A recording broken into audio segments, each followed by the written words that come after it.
Es con un verdadero sentir de emoción que vengo a esta primera sesión de nuestro estudio de Romanos capítulo 1 al 8, y además con un sentido de gran responsabilidad.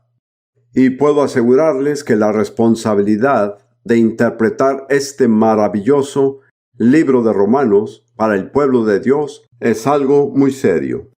Es tanto mi anhelo como mi oración el que sea fiel a la palabra de Dios y sensible a su espíritu.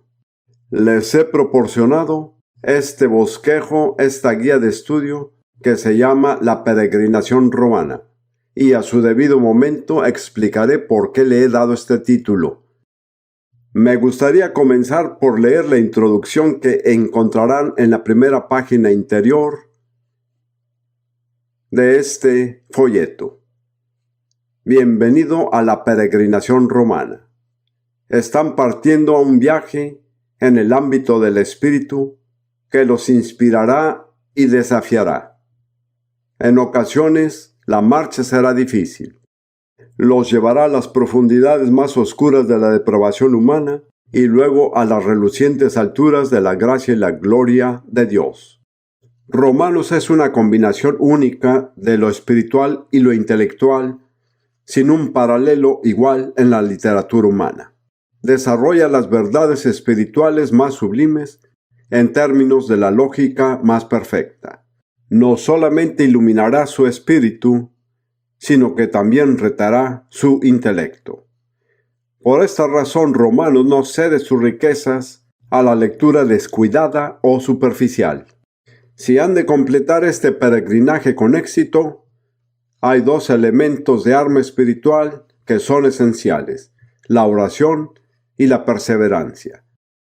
Permítanme alentarlos con las palabras del Señor dirigidas a Josué cuando se preparaba para entrar en la tierra prometida. Te mando que te esfuerces y seas valiente. Ahora pasemos a la siguiente página del esquema. Antes que nada quiero enfatizar que el tema central de Romanos se puede resumir en una palabra, que es la justicia. Es una palabra muy importante. La Biblia tiene mucho que decir acerca de la justicia. A Dios siempre se le presenta como un Dios de total justicia.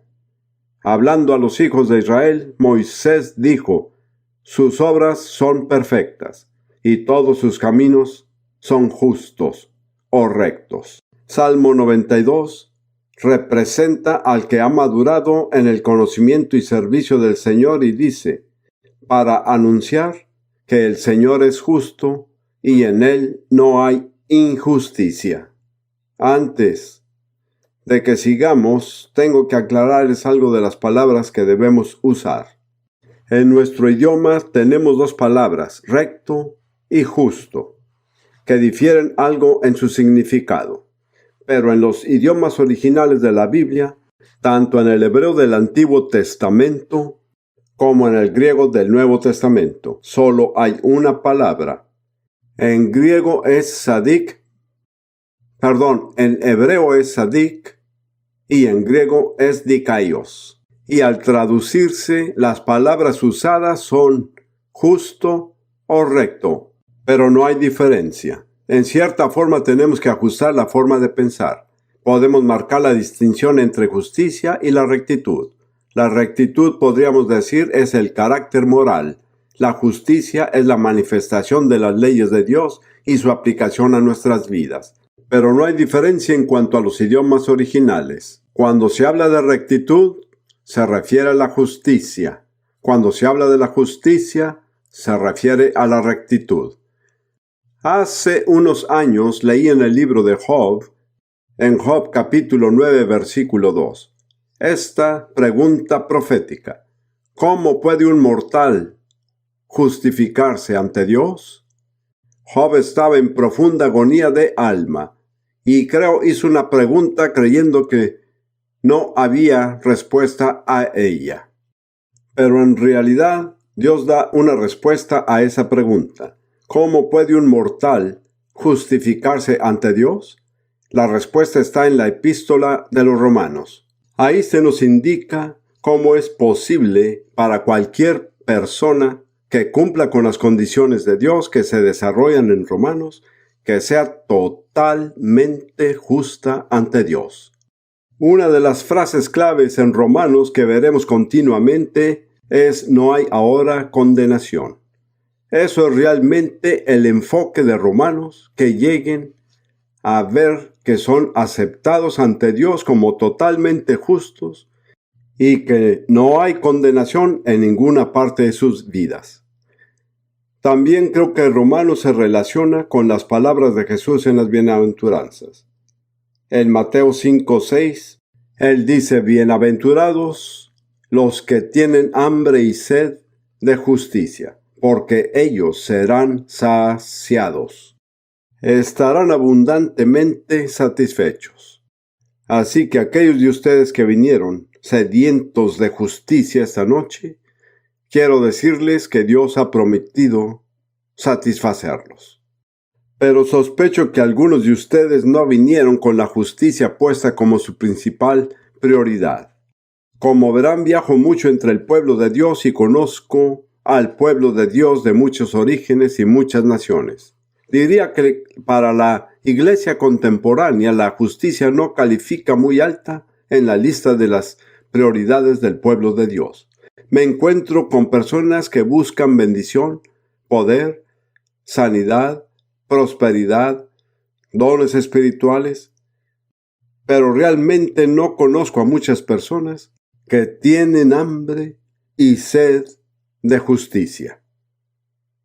Como las personas que dicen, a menos que encuentre la justicia, no podré estar satisfecho. No solo tienen hambre, sino que también sed. De hecho, todo su ser es un anhelo total de la justicia. Espero que antes de que estos estudios lleguen a su fin, algunos de ustedes hayan experimentado un cambio en sus prioridades. Tendrán un valor mucho más elevado por la justicia. Como ven, todo lo demás viene de la justicia. En una parte de Romanos que no tendremos tiempo para estudiar en detalle, en el capítulo 14-17, Pablo dice, el reino de Dios es... ¿Cuántos de ustedes saben qué va primero? Justicia, paz y gozo. Pero no se puede cambiar el orden y obtener los resultados de Dios. Si primero ponen la paz o alegría, Dios no está con esa frecuencia. Dios dice que si buscan primero la justicia, si buscan primero la justicia, entonces la paz y el gozo les seguirán. Ahora, quiero darles un breve resumen de Romanos. Primeramente les diré que los eruditos creen que fue escrito en el año 57 AD, en la ciudad de Corinto. Se hace una referencia en Romanos a un hombre llamado Erasto que fue el chambelán o administrador de obras públicas de la ciudad de Corinto. Muy recientemente los arqueólogos han descubierto en Corinto una inscripción en la cual está el nombre de Erasto, atribuyéndole unas tareas públicas a sus expensas. Así que es una maravillosa confirmación de la precisión y de la confiabilidad de las Escrituras. Me gustaría proponerles que consideremos esta epístola dividida en 4 secciones principales. Aunque he descrito las 4, solo nos enfocaremos en la primera. La primera sección es de los capítulos 1 al 8 y nos presenta la base lógica y bíblica del Evangelio. Los capítulos del 9 al 11 tratan principalmente con los tratos de Dios con Israel. Algunos comentaristas de la Biblia los han considerado como una adición irrelevante. Yo no lo creo así. Pienso que los tratos de Dios con Israel son una parte esencial de toda la verdad del Evangelio. Creo que de cierta forma, yo diría que es casi insólito decir que Romanos 9, 10 y 11 son una adición o una digresión, como si Pablo hubiera sufrido un lapso mental y olvidara dónde iba. No hay nada así en la epístola a los Romanos.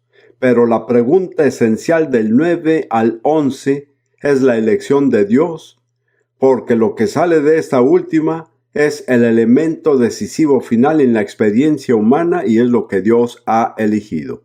Esa es una verdad muy impopular para la humanidad humanista de hoy. Es por eso, en parte, por qué Israel no es popular en todas las secciones. La tercera parte, los capítulos 12 al 15, es una aplicación de las verdades anteriores a la vida cotidiana. Esto es característico de todo el Nuevo Testamento. En el Nuevo Testamento nunca se presenta la teología abstracta, nunca. Donde sea que se muestre la verdad espiritual general y la revelación, siempre se incluye algunas enseñanzas muy prácticas sobre cómo se aplican a la forma en que vivimos. Es muy propio de Pablo el que comienza en Romanos 12 esta parte de la sección, diciendo: así que, hermanos, os ruego que presentéis vuestros cuerpos en sacrificio vivo a Dios. Esa es la demostración práctica de todas las gloriosas teologías de Dios en los 11 capítulos anteriores. Entrega a Dios tu cuerpo. Es muy simple. Y la última sección, el capítulo 16, consiste en saludos personales y una bendición. Y de nuevo, hay quienes piensan que eso es irrelevante. Hay muchas personas diferentes cuyos nombres vienen incluidos. Pero creo que el Espíritu Santo lo hace para mostrarnos que las relaciones personales son muy importantes.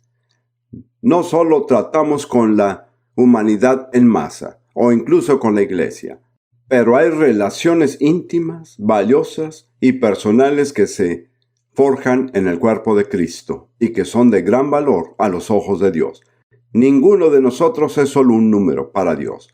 Cuando fui llamado al ejército británico en 1940, me asignaron un número, me quitaron la ropa y me dieron un número. A partir de entonces me llamaba 7385778 durante 5 años. Pero Dios no hace esto con nosotros. No somos solo un número con Dios. Él nos conoce personalmente y quiere que nos conozcamos personalmente. Él pone gran importancia a las relaciones personales. Ahora vamos a volver a la primera sección, y que es todo lo que trataremos de abordar en esta serie de estudios. Y créanme, si logramos hacerlo, habremos hecho algo tremendo. Los invito a que vean los capítulos 1 al 8 como una peregrinación espiritual. Puede haber muchas formas diferentes de verlo, pero creo que esta nos ayudará a dividirlo en temas que podamos asimilar. El destino final es Romanos capítulo 8, cuyo tema es la vida controlada por el Espíritu: libertad, gozo, paz, justicia. Y los capítulos anteriores, los capítulos 1 al 7, son etapas en el camino hacia este destino. En épocas anteriores, cuando enseñaba estos capítulos, hacía la comparación entre el café hecho en una percoladora y el café instantáneo. Ahora pocas personas preparan su café en percoladoras, por lo que la comparación es anticuada, pero ustedes, por la edad que tienen, recuerdan cuando se filtraba el café. A lo que voy es que Romanos 8 es café percolado. Para dar con él hay que primero pasar por los 7 capítulos. Muchos cristianos quieren Romanos 8 instantáneo, pero Dios no lo provee así. Es imposible solo usar un poco de polvo, echarle agua y obtener los mismos resultados. Tienen que pasar por el percolador. Y realmente, de cierta forma, este estudio será algo así como preparar el café en una percoladora. Pasemos ahora a la primera parte de este capítulo y voy a leerles estos versículos, ya que a menos que los tengamos todos ante nosotros, realmente no entenderemos a dónde nos dirigimos. Voy a leer los primeros 17 versículos. Encontrarán que existen ciertas diferencias menores en la traducción de la Biblia de las Américas según el año en que fue publicado. No dejen que esto les cause confusión. Pablo, siervo de Cristo Jesús, llamado a ser apóstol, apartado para el Evangelio de Dios, que Él ya había prometido por medio de sus profetas en las Santas Escrituras acerca de su Hijo, que nació de la descendencia de David según la carne, y que fue declarado Hijo de Dios con poder, conforme al Espíritu de Santidad, por la resurrección de entre los muertos, nuestro Señor Jesucristo, por medio de quien hemos recibido la gracia y el apostolado, para promover la obediencia a la fe entre todos los gentiles, por amor a su nombre, entre los cuales estáis también vosotros llamados de Jesucristo. A todos los amados de Dios que están en Roma, llamados a ser santos, gracia a vosotros y paz de parte de nuestro Padre y del Señor Jesucristo. En primer lugar, doy gracias a mi Dios por medio de Jesucristo, por todos vosotros, porque por todo el mundo se habla de vuestra fe. Pues Dios, a quien sirvo en mi espíritu, en la predicación del Evangelio de su Hijo.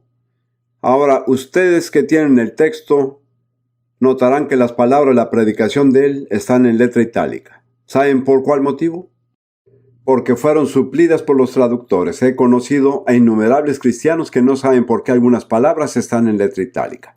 La razón es porque el traductor está indicando que las ha incluido para rendir un buen lenguaje. Pero en lo personal prefiero el texto sin las palabras interpoladas.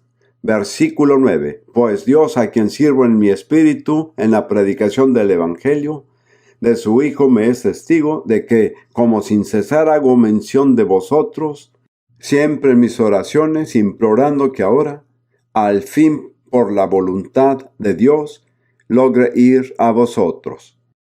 Porque anhelo veros para impartiros algún don espiritual a fin de que seáis confirmados, es decir, para que cuando esté entre vosotros nos confortemos mutuamente, cada uno por la fe del otro, tanto la vuestra como la mía. Y no quiero que ignoréis, hermanos, que con frecuencia he hecho planes para ir a visitaros y hasta ahora me he visto impedido, a fin de obtener algún fruto también entre vosotros, así como entre los demás gentiles. Tengo obligación tanto para con los griegos como para los bárbaros, para con los sabios como para los ignorantes. Así que por mi parte, ansioso estoy de anunciar el Evangelio también a vosotros que estáis en Roma. Me parece bien que hagamos una pausa ahora por el momento. Ahora, las cartas antiguas, tal como las que se encuentran en el Nuevo Testamento, seguían un tipo de estructura que no difiere del que se usa actualmente en las cartas comerciales. Visualicen, si pueden, cómo luce una carta comercial. A mano derecha, en la parte superior, se encuentra el nombre y la dirección de la persona que escribió la carta. Generalmente también va la fecha. Luego, un poco más abajo, a mano izquierda, se encuentra el nombre y la dirección de la persona a quien se le dirige la carta. Y luego el saludo, estimado tal y tal. Luego, usualmente en la parte superior, antes de que comience el mensaje, se encuentra el asunto de la carta, referente su solicitud de membresía o lo que sea, que usualmente va subrayado. Entonces están estos tres elementos: el nombre y la dirección del remitente, el nombre y la dirección de la persona a quien se dirige, y un esquema o aviso del tema principal de la carta. Encontrarán más o menos lo mismo en esta epístola a los romanos y en todas las epístolas del Nuevo Testamento, aunque hay algunas distinciones. Entonces Pablo, en este pasaje que hemos estado leyendo, presenta tres cosas: a él mismo, al Evangelio y a los cristianos en Roma. Si lo quieren ver como una carta moderna, en la esquina superior a mano derecha diría Pablo el apóstol, etc. Después, en el otro lado, a mano izquierda, un poco más abajo, diría los cristianos en Roma, y luego sería la referencia del Evangelio de Jesucristo. Así es como se redacta. Creo que tenemos el tiempo justo para ver cómo se presenta Pablo a sí mismo. Luego, en nuestra próxima sesión, con la ayuda de Dios, veremos la declaración de Pablo sobre los cristianos en Roma y lo que dice acerca del Evangelio, que es de enorme importancia. Hagamos una pausa ahora para tomar nota de esta presentación de Pablo de sí mismo que se encuentra en los versículos 1, 5 y 9 hasta el 15. Me parece que debo leer estas palabras nuevamente para que las tengamos bien presentes. Pablo, siervo de Cristo Jesús, llamado a ser apóstol, apartado para el Evangelio de Dios. Luego en el versículo 5, hablando de Jesús, dice, por medio de quien hemos recibido la gracia y el apostolado, para promover la obediencia de la fe entre todos los gentiles, por amor a su nombre. Después Pablo se describe a sí mismo ante todo como un siervo, pero la palabra en griego significa esclavo de Jesucristo. Y en segundo lugar declara que fue llamado a ser apóstol. Notarán que todos los apóstoles en sus cartas siempre se identifican antes que nada como siervos o esclavos, y luego definen su campo particular de servicio, que en este caso era el apostolado. Luego también continúa con una definición adicional. Él dice, apartado para el Evangelio de Dios. Pablo tuvo una función muy especial, de hecho única en toda la historia de la Iglesia. Su función fue la de presentar en su totalidad el Evangelio. Tanta fue su revelación que un poco más adelante en el capítulo 2, versículo 16, encontramos que en realidad lo llama mi Evangelio. Eso es muy importante. Recuerden que Pablo tuvo muchas revelaciones que, para mantenerlo humilde, Dios tuvo que permitir que su ángel de Satanás lo abofeteara. Bueno, creo que no hay duda de que la revelación contenida aquí en Romanos fue parte de ello. Hay 2 epístolas de las cuales Pablo es el único autor. Todas las demás epístolas son de Pablo y alguien más, como Pablo, Silas y Tito, o Pablo, Silas y Timoteo. Pero las 2 epístolas de las cuales él es el único autor son las de Romanos y Efesios. Y no fue por casualidad, ya que cada uno de ellos contiene una revelación que es únicamente la revelación de Pablo. Romanos es la revelación del Evangelio y Efesios es la revelación de la Iglesia. En estos 2 ámbitos, Pablo hizo una contribución absolutamente única a toda la Iglesia cristiana. Me parece que hizo bien al comenzar identificándose como esclavo. Me parece que algunas personas en la iglesia de hoy se catalogan a sí mismas como obispos o presbíteros o quién sabe qué. Pero Pablo dice, antes que nada, soy un esclavo, comprometido totalmente al servicio de Jesucristo. Mi función particular es la de apóstol. Mi área particular de apostolado es la revelación del Evangelio.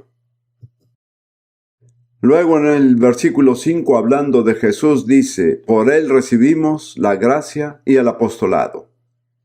Noten que antes del apostolado está la gracia. Pablo tiene mucho cuidado de no engrandecerse a sí mismo en ningún momento. Él dice que nuestro campo particular de servicio es la obediencia o fe entre todos los gentiles, y en otras partes se le llama el apóstol de los gentiles. En Romanos 15, del 18 al 19, Pablo habla más acerca del apostolado a los gentiles.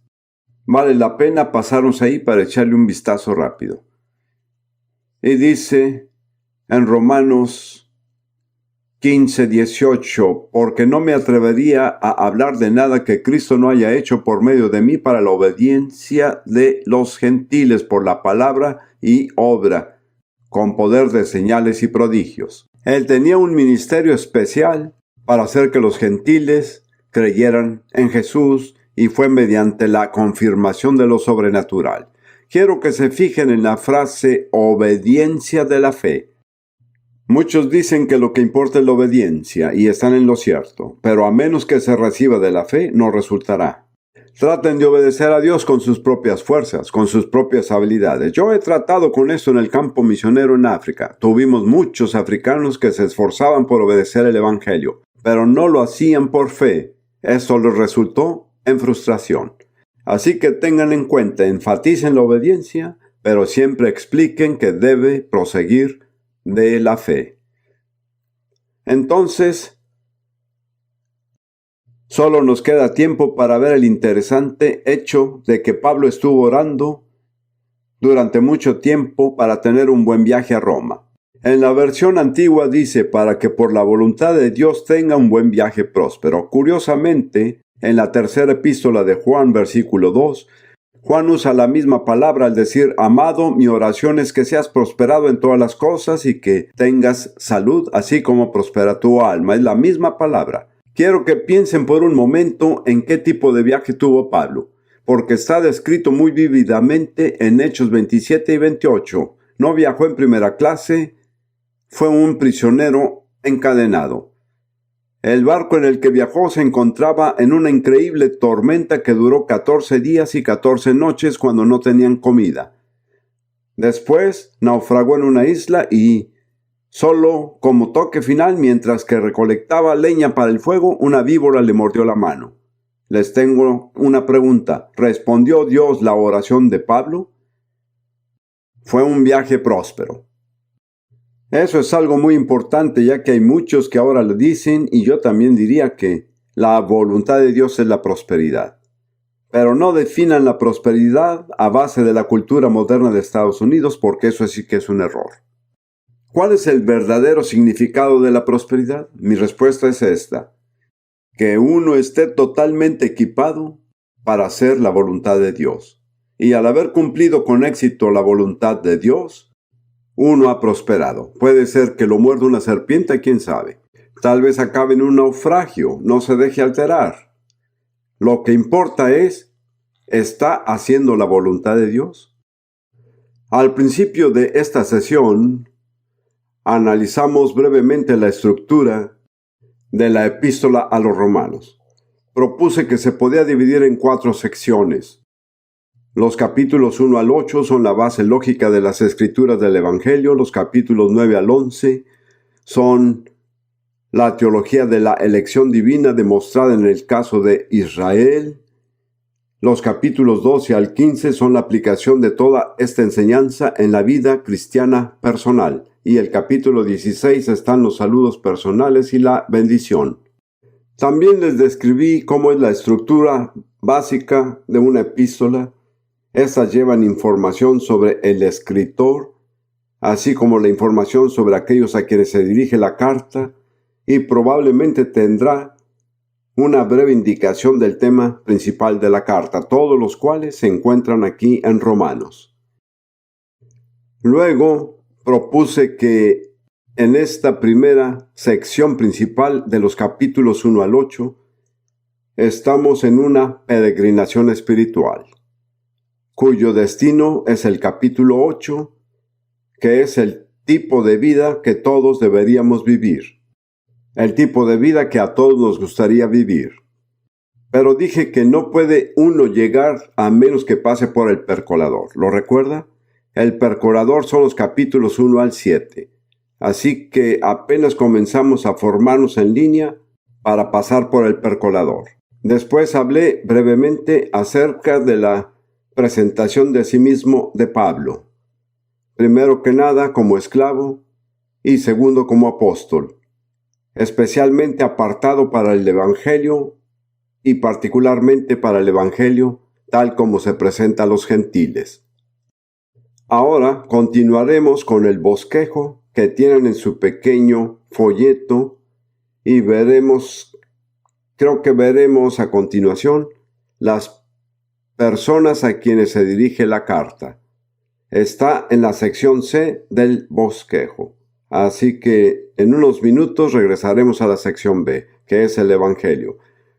Consideremos lo que dice Pablo acerca de las personas a quienes se dirige esta epístola, de los versículos 6, 7 y 8. Y leeré estos versículos una vez más. Espero que comprendan que la repetición de las escrituras no tiene nada de malo. De hecho, es importante. Fui formador de profesores. Fui director de una escuela de formación de profesores en África Oriental durante 5 años. Una de las cosas que les enseñamos a nuestros alumnos maestros es que la recapitulación forma parte indispensable de una buena formación. Por lo mismo, no me disculpo por la recapitulación. Comenzamos en Romanos 1, 6, 7 y 8. Entre las cuales estáis también vosotros llamados a ser de Jesucristo. La palabra llamado es una palabra muy importante porque es lo que decide si somos cristianos o no. Esto, por supuesto, es un tema aparte del tema en general, pero uno no se hace cristiano por decisión propia. Uno se vuelve cristiano porque Dios lo ha llamado. Hay que responder, pero la iniciativa, queridos hermanos y hermanas, no está en nosotros, está en Dios. Él nos llama. Esta palabra llamado podría traducirse como invitado. La iglesia en griego se llama eclesia. La palabra que significa llamado es kletos. Están directamente relacionados. Eclesia es una compañía de personas llamadas. Eso es lo que significa la preposición eka. ¿Para qué hemos sido llamados? Para salir del mundo. Así es muy importante que lo recuerden. No formamos parte del mundo, hemos sido llamados del mundo. Si pertenecen a la verdadera iglesia de Jesucristo, no pertenecen a este mundo. No se puede pertenecer a ambos mundos al mismo tiempo. Versículo 7. A todos los que estáis en Roma, amados de Dios. Este es el siguiente punto importante a recordar, que Dios ama a la gente que Él llama. Qué buenas noticias, ¿no? Dios nos llamó porque nos amó. Él nos amó antes de la creación del mundo. Ya había tomado todas estas decisiones importantes antes de que comenzara el tiempo. Pero es solo cuando escuchamos su llamado que comenzamos a entrar en la experiencia. Recuerdo muy claramente cómo y cuándo Dios me llamó. Tenía un conocimiento no intelectual del Evangelio. Era un filósofo que leía la Biblia como una obra de filosofía. Pero por una extraña serie de circunstancias acabé en una iglesia pentecostal. Nunca había estado en una ni sabía que existía tal gente. Aún después tampoco sabía que había bautistas.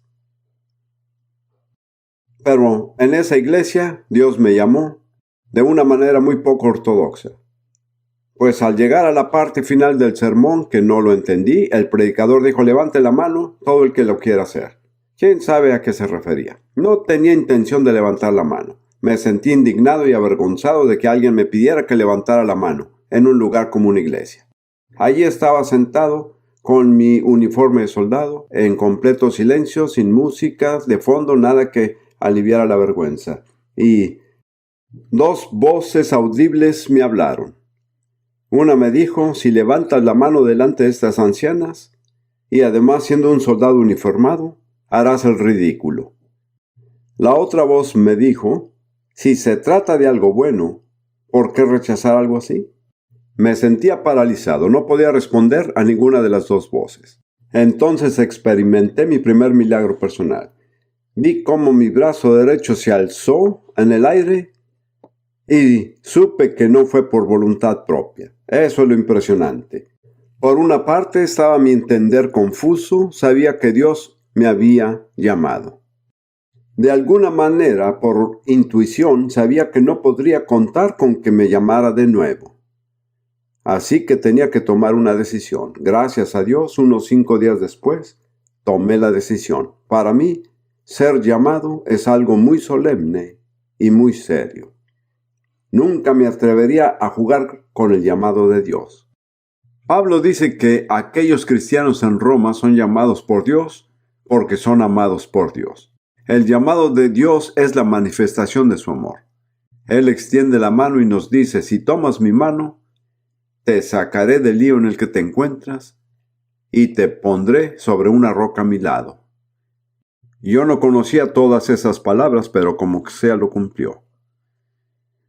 Luego Pablo continúa en el versículo 7. Llamados a ser santos. Notarán que un poco antes dijo llamado a ser apóstol, hablando de sí mismo. Pero si se fijan en una de aquellas versiones que tienen palabras en itálico, notarán que una parte a ser está en itálico. Lo que Pablo dijo fue llamado a ser apóstol. Lo que dice de los cristianos es que son llamados santos por su santidad.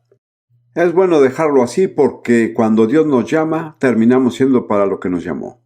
Puede que no lo sientan, que la gente no los perciba así, pero a lo que Dios los llama, eso será su identidad.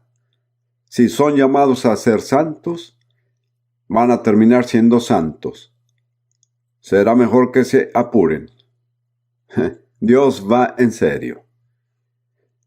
Luego manda este hermoso y familiar saludo del Nuevo Testamento. Gracia y paz a vosotros, de Dios nuestro Padre y del Señor Jesucristo. ¡Qué hermoso saludo! Sería interesante que tomaran nota de cuántas veces en los primeros 8 capítulos de Romanos Pablo usa el nombre de Jesús, la palabra Cristo o Mesías y la palabra Señor. Creo que son 32 veces. Por eso es que Romanos es tan poderoso, porque se enfoca en el centro que es Jesús. Tan pronto estemos fuera del centro y nos enfoquemos en todo menos en Jesús, la fuerza comienza a fugarse y tendremos que recurrir a esfuerzos humanos, a recursos humanos. Cuando nuestro único anhelo sea presentar y enaltecer al Señor Jesús, el Espíritu Santo dirá: te daré todo lo que necesites. Observen el orden, la gracia y la paz. Muchos de ustedes, estoy seguro, han ido a Israel. Conocen bien cómo es el típico saludo. Shalom, que significa paz. Así es. Pero noten que en el nuevo pacto está la gracia antes de la paz. La gracia es lo que no nos podemos ganar. Eso lo vamos a analizar después. La gracia es el favor gratuito e inmerecido de Dios. No la ganamos, no la merecemos, simplemente la recibimos. Antes de que tengamos paz, debemos recordar que es por la gracia y paz. Luego, en el versículo 8, Pablo dice: doy gracias a mi Dios por medio de Jesucristo por todos ustedes. Es muy importante fijarnos en que Pablo casi invariablemente comenzó sus epístolas dando gracias a Dios a los que estaba escribiendo. Es un principio muy importante. Siempre he dicho que si no pueden agradecerle a Dios por alguien, tampoco hagan oración por él. De lo contrario, no me parece sincero. Solo hay una excepción intrigante. La iglesia de Corinto estaba en confusión, había adulterio, se embriagaban en la mesa del Señor. Y Pablo dijo: doy gracias a mi Dios por la gracia de Dios que se te ha dado. Pero hay una iglesia en donde no lo hizo. ¿Cuál fue? Galacia. ¿Cuál fue el problema en Galacia? No era embriaguez, tampoco adulterio. ¿Qué fue? El legalismo. Eso es lo único que le molestó a Pablo. Sabía que todo lo demás tenía remedio, pero el legalismo, eso lo desconcertó. Muy bien. Ahora, una cosa más sobre los cristianos en Roma. Él dice: doy gracias a Dios porque su fe es proclamada en todo el mundo. Por supuesto, Roma, como su nombre lo indica, era la gran ciudad capital del Imperio Romano que dominaba esta parte de la tierra de ese tiempo. Y cualquier cosa que sucediera en Roma afectaba a todo el Imperio Romano. Y uno de los principios de Pablo en su misión fue ir a las ciudades principales, ir a las ciudades capitales. Nunca fue a los pueblitos, a diferencia de algunos misioneros modernos. Él no comenzó en la jungla. Yo estuve en una misión que hizo eso. Fue muy romántico. Llevamos cascos y visitamos sitios poco conocidos, pero nos estábamos perdiendo el objetivo. El lugar donde suceden cosas importantes son las ciudades. Si conquista a una ciudad, conquista los lugares que la rodean, porque habrá cosas que salen de la misma. Si estudian las tácticas de Pablo, siempre fueron llegar hasta el corazón, llegar a la ciudad principal, donde sea que esté. Y bien, no había ido a Roma, pero tenía muchos amigos en Roma y se sentía orgulloso del hecho de que todo el imperio estaba hablando de esos cristianos en Roma. ¿Cómo lo consiguieron? Creo que hay muchas respuestas posibles, pero realmente creo que el instrumento más importante que tuvieron los primeros cristianos fue su testimonio personal. Jesús dijo: pero recibiréis poder cuando haya venido sobre vosotros el Espíritu Santo, y me seréis testigos. Como verán, eran personas de orígenes diferentes. nacionales, sociales, todo tipo de antecedentes diferentes. Y todos afirmaban lo mismo: este hombre, Jesús, me ha cambiado la vida. Y todos comenzaron a querer saber, ¿quién es Jesús? Y la respuesta fue sorprendente, que era hijo de un carpintero y que fue crucificado hace unos años. Pero esa no fue la única respuesta. También supieron que resucitó de entre los muertos al tercer día. Y yo diría que de todos los diversos medios espirituales disponibles para la iglesia primitiva, y creo que los usaron todos, el medio singular más eficaz fue el testimonio personal. Ahora, pasemos al otro que, de hecho, es el tema principal de esta sección introductoria, que es el Evangelio. Y este trata tal como aparece en el bosquejo, en los versículos 2 al 4, y luego en los versículos 16 y 17.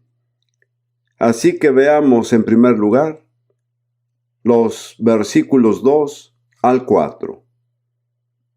El versículo 1 termina con las palabras el Evangelio de Dios.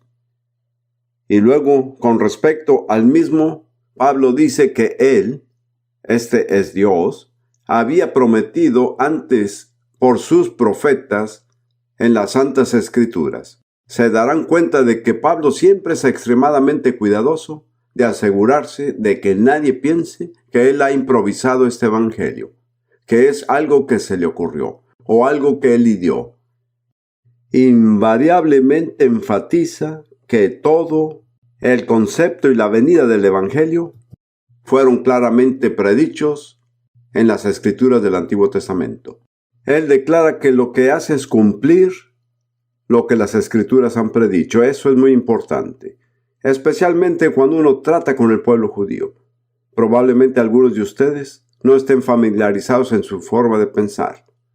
Pero en 1979, Rudy y yo vivimos con una familia judía en Jerusalén por casi 3 meses. Y no hablaban prácticamente el inglés. Estábamos estudiando en la Universidad Hebrea y elegimos una familia que no hablara inglés porque queríamos que nos obligaran a hablar en hebreo. Fue una experiencia interesante. Nunca nos habíamos conocido antes de llegar a su casa. Hicimos los arreglos por medio de una agencia. Era una pareja probablemente de unos 50 años y creo que era el comienzo de los 60. Ambos de Polonia, cada uno el único superviviente de toda una familia entera. Al principio fuimos muy prudentes y discretos en la forma en que nos hablábamos entre nosotros y nos mantuvimos muy educados y con nuestro mejor comportamiento. Pero después de un tiempo, de alguna manera, se rompió el hielo y no sé cómo fue, pero el hombre me preguntó, ¿cómo te convertiste en lo que eres? Por un milagro de gracia le di mi testimonio personal en hebreo, que no fue fácil. Él se puso muy interesado. Luego le conté la historia de mi primera esposa y le prestamos el libro para que lo leyera. No puedo entrar en mucho detalle, pero él me dijo una cosa que se me quedó grabada desde entonces. Conocía, por supuesto, lo que los judíos llaman el Tanaj, o sea, el Antiguo Testamento. Nunca había visto un Nuevo Testamento en su vida.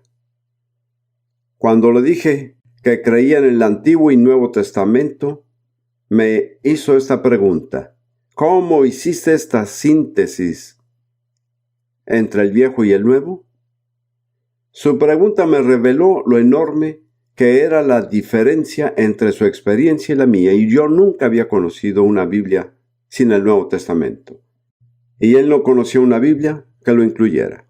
Pero vean con lo que Pablo luchaba: esta separación del Viejo y del Nuevo. Dijo que todo lo que se predicaba en el Nuevo tiene su origen en el Viejo. Si realmente quieren conquistar al pueblo judío, tienen que estar preparados de manera que puedan mostrárselo directamente en sus propias escrituras. Hay un evangelio de la circuncisión y un evangelio de la incircuncisión.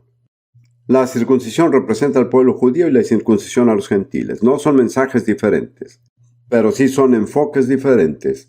Uno puede andar entre africanos u otros pueblos y solo basta con presentar a Jesús. pero para ir al pueblo judío tienen que mostrarles que esto es lo que se prometió desde el libro de Génesis en adelante. Entonces, como dije, Pablo tuvo mucho cuidado de no abrirse a la posible acusación de que estaba inventando algo. Muy bien, sigamos. Por sus profetas en las Santas Escrituras. Ahora llegamos a la esencia misma del Evangelio, que está en el versículo 3, acerca de su Hijo. Nuestro Señor Jesucristo, que era del linaje de David, según la carne, que fue declarado Hijo de Dios, con poder según el Espíritu de santidad por la resurrección de entre los muertos. Recuerden que Cristo es la palabra en griego que equivale a la palabra hebrea Mesías o Mesías. Cada vez que dicen Jesucristo, lo sepan o no, están diciendo Jesús el Mesías. Y cada vez que hablan del Mesías, están hablando de Cristo. De nuevo, hay una gran brecha. Son ambos, tanto multitudes de cristianos como judíos, no se dan cuenta de que Cristo es el mismo que el Mesías. Cuando se habla de Jesucristo, se está afirmando que Jesús es el Mesías. Así que el Evangelio se centra en una persona. ¿Quién es? Jesús, así es. Y esto es lo que Pablo dice acerca de él. Él era el Hijo de Dios y también era el Hijo de David. Tenía una naturaleza humana y una naturaleza divina.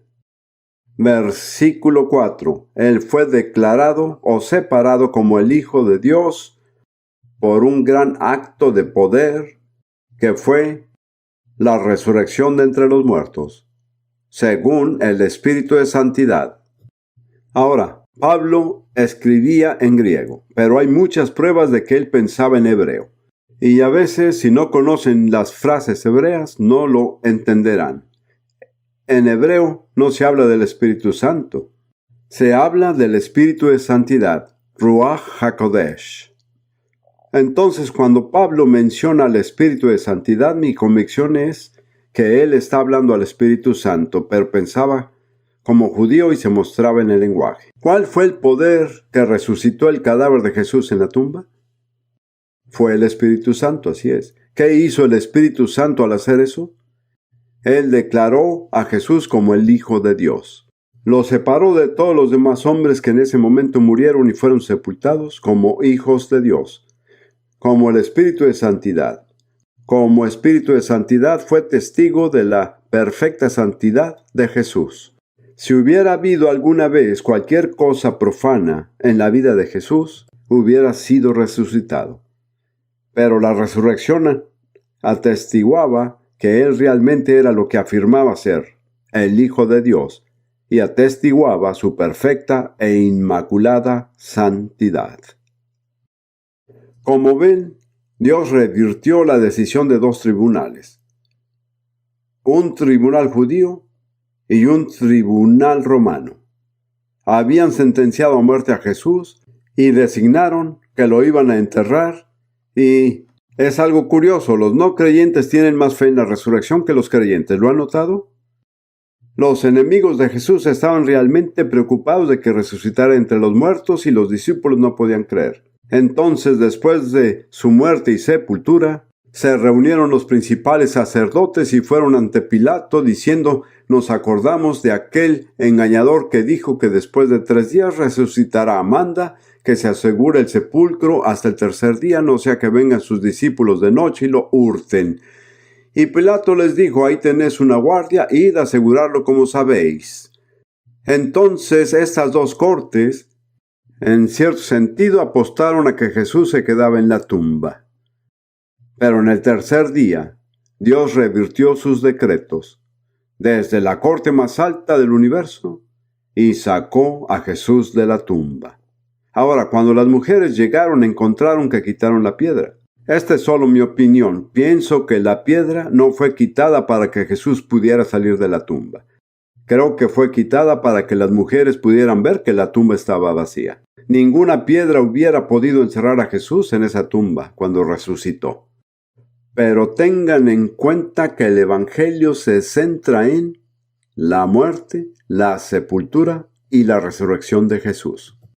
Si en algún momento nos alejamos de esos hechos históricos centrales, ya no se trata del Evangelio. Debo decir que hay mucho